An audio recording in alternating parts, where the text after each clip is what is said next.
Okay. When Ream shipped these water heaters out, they knew that they were going to residential applications. And it's kind of like pre-gap spark plugs. So they had the gas adjusted for propane or for natural gas. And you got this little port right here that has not been molested, okay? The instructions will tell you to put a manometer on this and dial it in. Will it work? I expect it to work. I expect it to make hot water. Would you know about that if I hadn't told you? You would not have known about it if I hadn't told you. Okay?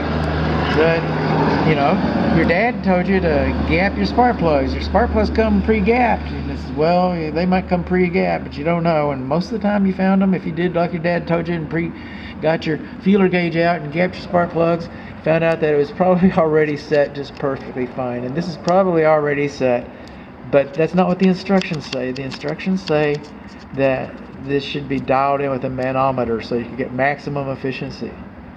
So see this little black guy right up here?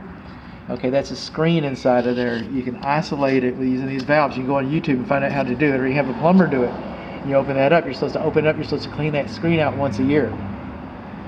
Now, cleaning that screen out once a year is going to help make this water heater last for you. And if you don't clean that screen out, it might be a 5, 6, 7-year-old water heater. You might not be getting 14, 15, 16 years out of it. Okay, this is a Porsche, this is a Lamborghini, this is a sports car. So you want to get all your performance and your longevity and your economy. You want your gas adjusted, you want your screen cleaned out. Now,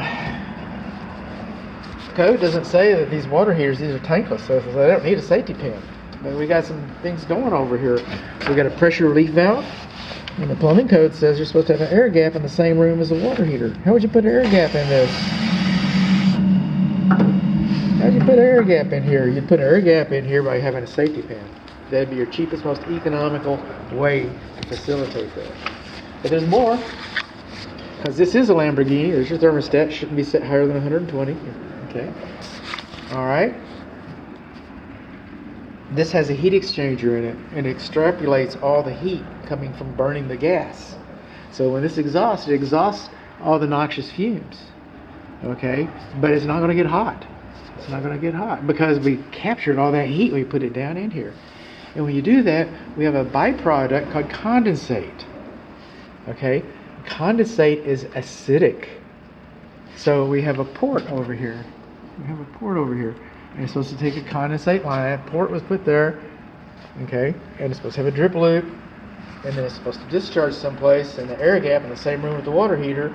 What would be the most economical way to install a condensate drain line? Would be to have a safety pin here.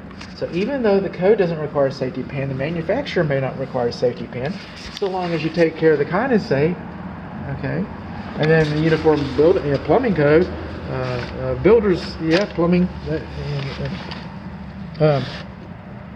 They say you should have an air gap for your drain. So if you want to make everybody happy, just put a inexpensive safety pin there, run the water out, and you're fine.